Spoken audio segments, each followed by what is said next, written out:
എല്ലാവർക്കും നമസ്കാരം.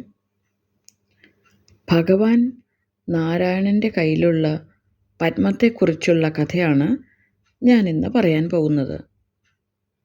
ഭഗവാൻ നാരായണൻ്റെ സന്തത സഹചാരിയാണ് കയ്യിലുള്ള പത്മം. ഒരിക്കൽ ഈ താമര ബ്രഹ്മലോകത്തിലെത്തി ബ്രഹ്മാവിനെ നമസ്കരിച്ചു. എന്താണ് നിനക്കൊരു ദുഃഖം? സൃഷ്ടികർത്താവ് താമരയോട് ആരാഞ്ഞു. ബ്രഹ്മദേവ, എല്ലാ ഐശ്വര്യങ്ങളും തികഞ്ഞ വൈകുണ്ഠത്തിലാണ് എൻ്റെ വാസം. ശ്രീഹരിയോടൊപ്പം വാഴാനുള്ള ഭാഗ്യവും എനിക്കുണ്ടായി. എന്നാൽ ഇപ്പോൾ ഭഗവാൻ ശ്രീഹരി ശ്രീരാമാവതാരം എടുക്കാനുള്ള ഒരുക്കത്തിലാണ്. ഇത്തവണ ഭഗവാന്റെ അനന്തനും ശംഖും ചക്രവും മാത്രമല്ല, ഭഗവാന്റെ പാദുകം പോലും ഭഗവാന്റെ അടുത്ത അവതാരത്തിൽ അദ്ദേഹത്തെ സേവിക്കാൻ ഭൂമിയിലേക്ക് പോവുകയാണ്. ഭഗവാൻ എന്നെ മാത്രം മറന്നു. ഞാൻ മാത്രം ഈ ഏകാന്തതയിൽ എത്ര കാലം കഴിയണം? താമര പൊട്ടിക്കരഞ്ഞു. പ്രപഞ്ചത്തിൻ്റെ സംരക്ഷകനായ നാരായണമൂർത്തി ഇതിനകം എത്ര അവതാരങ്ങൾ എടുത്തിരിക്കുന്നു. മത്സ്യം മുതൽ പരശുരാമൻ വരെ എത്രയെത്ര അവതാരങ്ങൾ. ലോകരക്ഷയ്ക്കായി ഭഗവാൻ വൈകുണ്ഠത്തിൽ നിന്നും വിട്ടുനിൽക്കുന്നത് ആദ്യമായിട്ടല്ലല്ലോ പത്മം? അതെ, ശരിയാണ്. ഭഗവാൻ അവതാരമെടുക്കുമ്പോൾ അമ്മ ലക്ഷ്മി ദേവിയും അനന്തനും ശംഖും ചക്രവുമൊക്കെ ഇവിടെ തന്നെ ഉണ്ടാവും.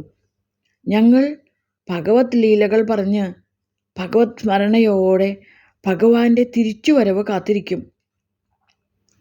ഇപ്പോൾ ഞാൻ മാത്രം ഉപേക്ഷിക്കപ്പെട്ട നിലയിലായി. ഇത്തവണ ശ്രീഹരി മനുഷ്യരൂപത്തിൽ അവതരിക്കുന്നത് ദശരഥപുത്രനായിട്ടാണ്. ലോകരക്ഷയ്ക്കായി രാവണനെ നിഗ്രഹിക്കണം. അതിന് കാരണഭൂതയായി ദേവി ജനകപുത്രിയായും അവതരിക്കും.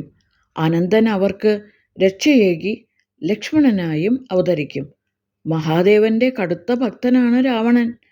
അവനെ വധിക്കുക അത്ര എളുപ്പമുള്ള കാര്യമല്ല. ബ്രഹ്മദേവൻ കമലത്തെ ആശ്വസിപ്പിക്കാൻ ശ്രമിച്ചു.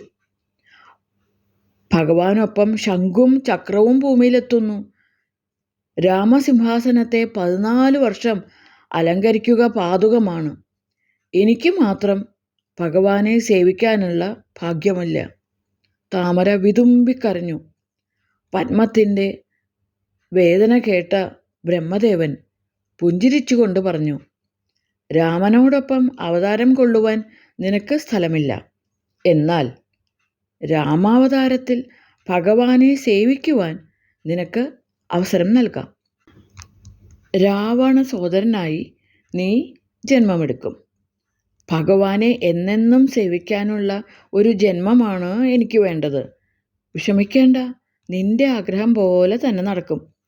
കേകസി പുത്രനായി രാവണ സഹോദരനായ വിഭീഷണനായി നീ ജനിക്കും. രാവണ കുംഭകർണ നിഗ്രഹത്തിനായി നീ രാമന് മാർഗനിർദ്ദേശം നൽകും.